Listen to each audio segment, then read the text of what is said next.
I serve a God who is powerful. Hallelujah. I serve a God who is mighty. This God is a good God. Hallelujah. You can call him a miracle. Miracle Papa. Salut tout le monde, hein, j'espère que vous allez bien. Moi je vais bien et si vous n'allez pas bien, croyez que ça ira mieux demain. Voilà, je voudrais remercier aujourd'hui dans cette vidéo toutes les personnes qui me suivent depuis le lancement de cette chaîne Belle et Vertueuse. Hein. Je voudrais vous remercier infiniment pour la confiance que vous me faites. Et je voudrais vous dire s'il vous plaît, abonnez-vous, commentez. J'ai besoin de votre retour. Hein.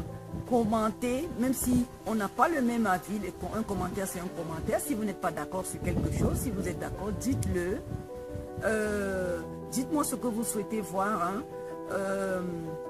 Et puis abonnez-vous, l'abonnement est gratuit. Il y a des personnes qui m'ont demandé si l'abonnement était payant. L'abonnement à une chaîne YouTube est gratuit. Il suffit de cliquer sur le bouton rouge. Et quand vous cliquez sur le bouton rouge, ça marque abonné. Vous cliquez ensuite sur la petite cloche qui va s'afficher. Et ça vous permettra de recevoir toutes les notifications. Lorsqu'il y a une publication de vidéo, vous serez averti. Ok? Donc abonnez-vous, c'est gratuit. Alors, je voudrais vous parler aujourd'hui dans cette vidéo d'un problème grave. Un problème grave. Il s'agit de tout simplement du strabisme. Hein. Moi, je le dis comme ça aujourd'hui en rigolant, en riant. C'est pour donner le sourire à toutes les personnes qui souffrent de cette anomalie visuelle. Mais j'en ai souffert aussi. Mais aujourd'hui, je veux dire à certaines personnes que il faut accepter ça, il faut savoir vivre avec, il faut être heureux avec. On peut vivre avec le strabisme, on peut être heureux avec le strabisme, on peut, voilà, on peut être belle, on peut être beau. Oui, nous sommes beaux, nous sommes belles avec le strabisme. Ok? Alors, tout d'abord, je vais vous expliquer, je voudrais faire un point sur le strabisme. C'est quoi le strabisme? Le strabisme, c'est, on dit vulgairement, l'œil qui louche ou les yeux qui louchent lorsque c'est les deux qui ont un souci. L'œil qui louche, on appelle aussi ça la coquetterie charmante. Hein. Si on dit coquetterie, ça veut dire qu'il n'y a rien de grave. Hein. On vit avec et puis ça n'enlève rien à la beauté au final. Voilà, donc c'est lorsque les deux yeux ne sont pas axés sur la même direction. Lorsqu'il y a une déviation d'un œil, ok? La déviation peut être soit vers l'extérieur, soit vers l'intérieur. Des fois aussi, les deux yeux peuvent converger vers l'intérieur ou converger tous les deux vers l'extérieur. Parfois, il y a un œil qui a la direction droite et le deuxième œil regarde soit en haut, soit vers le bas. Donc, c'est des affections de la vue et qui troublent la personne, qui troublent la personnalité et des gens vivent très mal cette situation, ce souci. Je vous en parle aussi parce que moi-même je suis strabique et j'ai décidé de faire mon propre témoignage pour encourager les strabiques comme moi. Ok? Alors, moi je suis strabique et je vais bien vous montrer. Voilà. Je suis strabique de l'œil droit, l'œil gauche qui regarde droit et l'œil droit qui fuit vers l'extérieur. Ça c'est un strabisme divergent. Il arrive que l'œil il fuit à l'intérieur. Là, c'est un strabisme convergent. Ok? Voilà. Je vais remettre mes lunettes parce que moi, je suis myope de chez myope en plus d'être strabique. C'est pour vous dire. Mais je suis heureuse. Je suis heureuse. Je suis bien dans ma vie. Je suis bien dans ma peau. D'accord? Parce que moi, j'ai su dépasser cette affection. J'ai accepté ça. Et j'ai décidé de vivre avec et d'être heureuse avec et d'être belle avec. D'accord, si j'ai pu le faire, ça veut dire que vous pouvez le faire. Ok? Donc, c'est donc ça, cette affection-là, qui touche généralement les nourrissons. Il y en a qui naissent avec cette affection, il y en a d'autres qui ont ce problème-là vers l'âge adulte, vers l'adolescence. Des fois, c'est dû à un problème de myopie ou une autre maladie de la vue. Et le strabisme survient. Mais des fois, on est avec ça. Et c'est aux parents, hein, vraiment je lance un appel aux parents, s'il vous plaît les parents, soyez très très vigilants parce que c'est une grosse souffrance pour les enfants. C'est une souffrance avec laquelle on vit toute la vie, même quand on fait fi, même quand on essaye d'oublier, mais on vit avec. et on y pense toujours. Le regard des autres vous fait toujours savoir qu'il y a quelque chose qui cloche sur votre visage. Donc, s'il vous plaît, les parents, soyez très vigilants, soyez curieux. Lorsque vous avez un nourrisson qui présente des yeux qui fuient un peu, soit vers l'intérieur, soit vers l'extérieur, ou un des yeux, ou tous les deux qui fuient, soyez vigilants, soyez curieux, consultez un ophtalmologiste, consultez. Alors, tout commence souvent donc chez le nourrisson, mais la vraie souffrance, hein, c'est lorsqu'on prend conscience de cette affection. Lorsque le nourrisson ne sait rien, on ne sait même pas comment sont ses yeux, comment sont son visage, comment est le visage, pardon. Mais tous les soucis commencent à la maternelle, dans la petite enfance, quand on commence à aller à l'école primaire, les moqueries, les railleries, les injures, parce que vous savez très bien que les tout petits ne sont pas méchants, mais ils ne comprennent pas. Lorsqu'ils voient quelqu'un qui ne regarde pas dans la même direction, qui a un œil qui va soit à gauche, soit à droite, ils sont curieux et des fois ça les amuse. Ça les amuse, donc ils taquinent un peu, ils posent des questions, comme on appelle souvent la bigleuse, on appelle les yeux de 2 heures, les yeux de 4 heures, les yeux en facettes. Voilà, des fois vous allez entendre des réflexions dans le genre tu regardes où, pourquoi tu regardes là-bas avec un œil et l'autre regarde là-bas à gauche. Bref. À l'école primaire, les enfants s'en moquent. Au lycée, alors, ça devient encore plus compliqué parce que des fois, au primaire, on n'est même pas conscient de ça. Mais on ne comprend pas pourquoi les autres qui posent ces questions. Et souvent, les parents n'en parlent pas. C'est ça le plus difficile, c'est que les parents n'expliquent pas à l'enfant qu'il a une affection, qu'il a un problème avec son œil ou avec ses yeux. Les parents n'en parlent pas, surtout chez nous en Afrique. En Europe encore, les parents en parlent, les parents sont plus vigilants, mais généralement en Afrique, c'est considéré comme quelque chose de normal. Hein. Un enfant strabique en Afrique, généralement, on considère ça comme normal. On se dit, bon, voilà, il est né comme ça, et voilà, il va vivre avec. Non, il faut consulter. Lorsque le nourrisson commence à présenter des symptômes des yeux qui fuient, il faut consulter. Donc, en général, on préconise un traitement par des lunettes, des verres correcteurs. Lorsque les verres correcteurs ne corrigent rien du tout, une intervention chirurgicale est souvent aussi de mise, hein? Mais des fois, sur plusieurs cas, ça marche pas. J'ai été sur un forum, des personnes strabiques. La plupart se plaignaient du fait que malgré les verres correcteurs, malgré l'intervention chirurgicale, le strabisme n'est pas parti. Et c'est encore plus dur à vivre lorsqu'on a subi tous ces traumatismes, ces agressions dans les yeux avec la chirurgie et que finalement ça ne mène à rien. C'est encore plus difficile à vivre. Moi, j'ai fait le choix, par exemple, de vivre avec parce que, voilà, moi je suis née peut-être avec des yeux qui fuyaient très peu. Mais lorsque j'étais au collège, hein, je prenais l'habitude de rapprocher trop les documents, les livres, les cahiers de mes yeux. Et je pense que c'est à partir de ce moment-là que j'ai abîmé mes yeux, déjà avec la myopie. Et comme je ne voulais pas porter des lunettes, alors le strabisme s'est installé. Ça s'est installé. Au départ, je n'en avais pas vraiment conscience, hein, mais au fur et à mesure que je grandissais et que j'entendais des réflexions de ce genre, dont tu regardes où, pourquoi tu as l'œil qui est comme ça, souvent des camarades qui me demandaient, mais pourquoi tu as l'œil qui est comme ça, pourquoi tu as un œil qui regarde d'un autre côté, pourquoi, voilà, pourquoi. Mais personne ne m'en parlait à la maison, mes parents n'en parlaient pas, ma famille n'en parlait pas, donc je n'étais pas consciente de que j'avais quelque chose de pas normal sur le visage. Jusqu'à ce que les tierces personnes, les élèves, les camarades, hein, au lycée, au collège, commençaient à poser des questions. C'est là où je prends conscience que, tiens, je ne suis pas comme tous les autres, mes yeux ne sont pas normaux. Mais qu'est-ce que je pouvais y faire? Rien du tout. Alors, donc tout commence lorsqu'on est au primaire, au collège, après au lycée. Le regard des autres, les moqueries, les railleries. C'est dans mon propre témoignage, hein, je vous parle de ce que moi j'ai vécu et je sais que c'est ce que beaucoup vivent parce que sur ce forum-là, plusieurs strabiques se plaignent, ils ont honte de sortir, ils ont honte du regard des autres. Il y en a qui marchent la tête baissée, il y en a qui se forcent à porter des lunettes teintées pour fuir le regard des autres. Et on reste cloîtré à la maison. Vous imaginez un adolescent qui ne sort pas.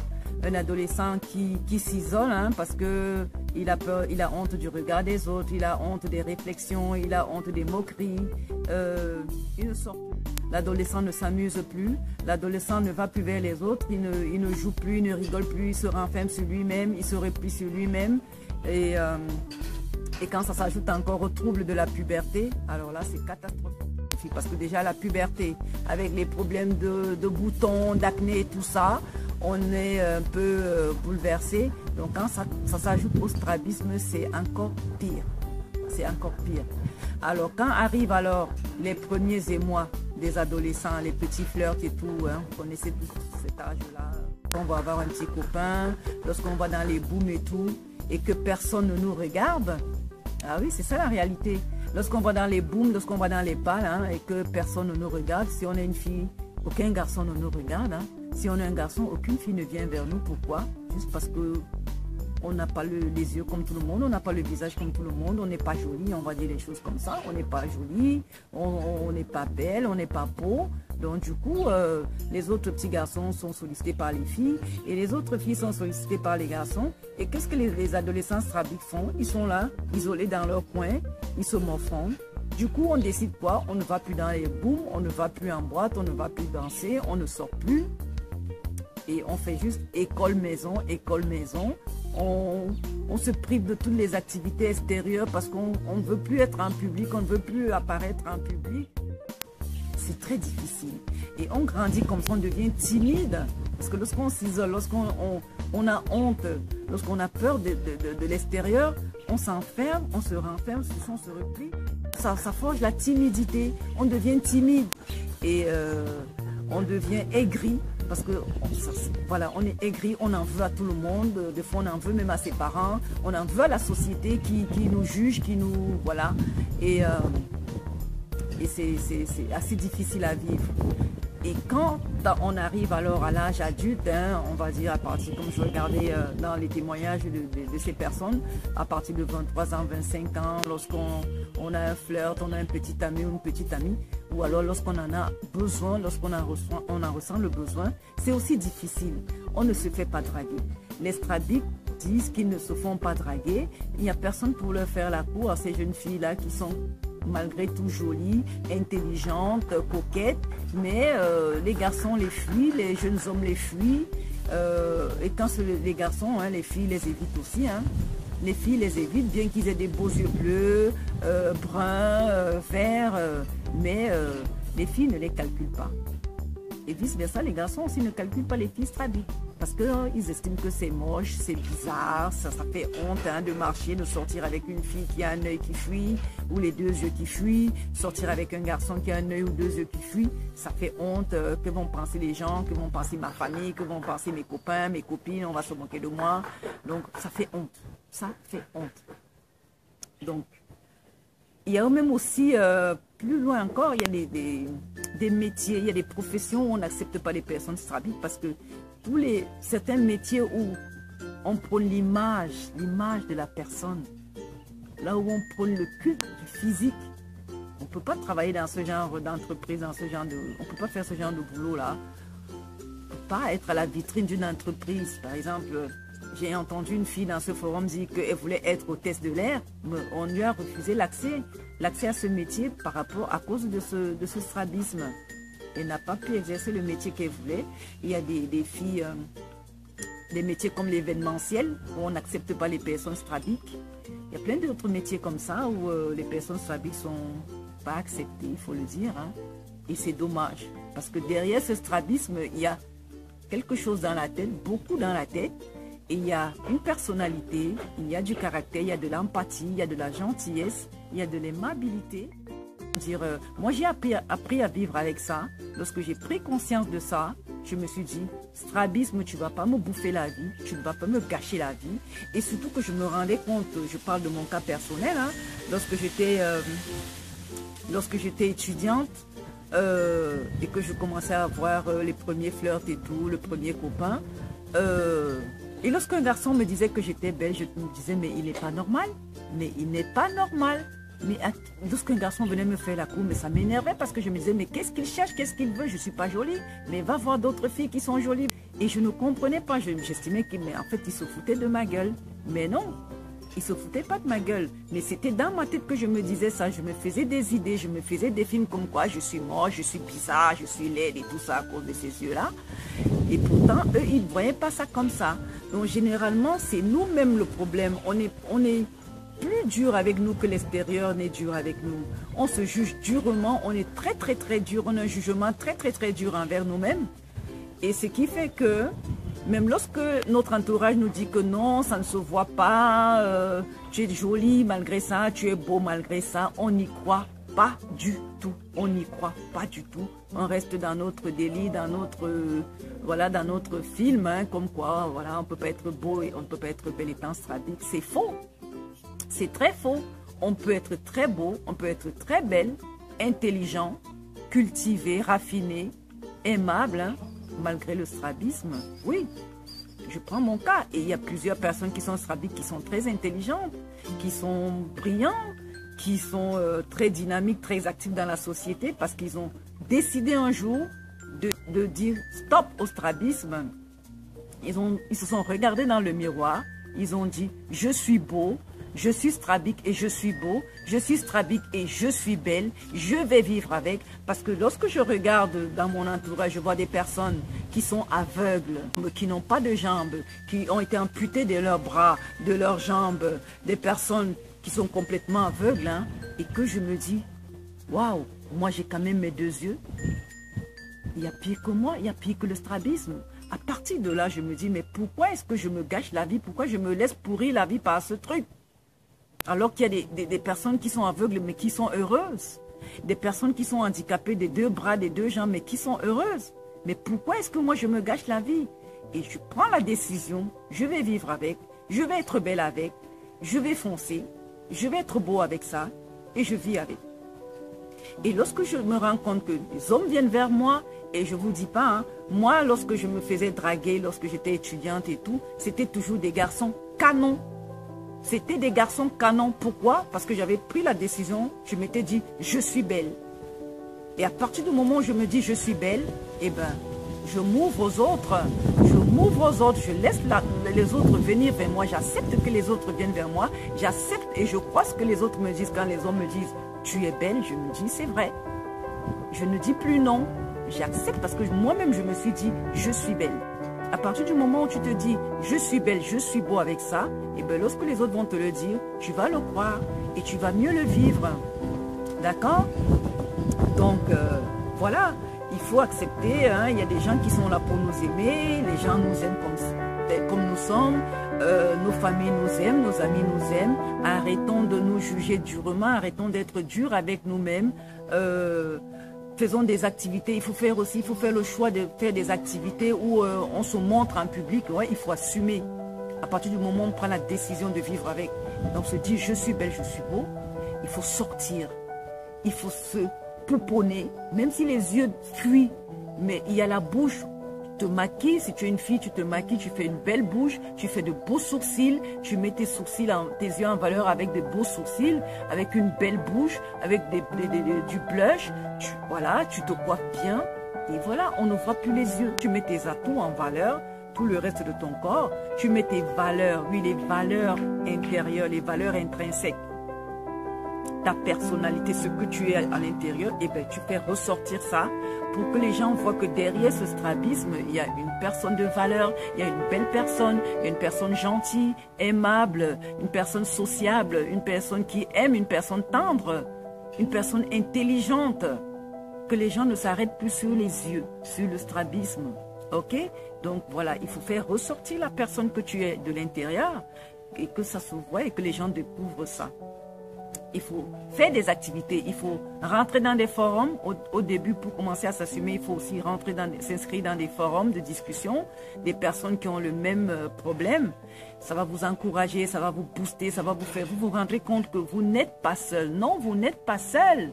Vous n'êtes pas seul. Il y a plusieurs personnes qui souffrent de cette affection et qui sont heureuses. Donc, vous pouvez être heureux aussi. Vous pouvez être heureux. Donc, inscrivez-vous dans des forums où on parle de ça sans tabou. Il ne faut pas avoir honte du strabisme. Il faut vivre avec, il faut être heureux avec. Et sortez, amusez-vous. Faites des activités où vous êtes en contact avec le public, en contact avec des gens comme la télé, hein, comme YouTube. Hein. Moi, je suis devant vous aujourd'hui parce que j'ai dépassé ça. J'ai dépassé le strabisme, donc je peux me permettre de me mettre en avant devant les gens et d'être à l'aise devant les gens. Donc voilà, c'est tout pour aujourd'hui. Hein. J'espère que cette vidéo va aider plusieurs qui sont découragés, qui sont déprimés, qui se sentent frustrés par rapport au strabisme. Hein. Sachez que vous êtes beau, vous êtes belle et nous vous aimons tel quel. Voilà. J'espère vous retrouver nombreux la prochaine fois. Portez-vous bien. Ciao, ciao.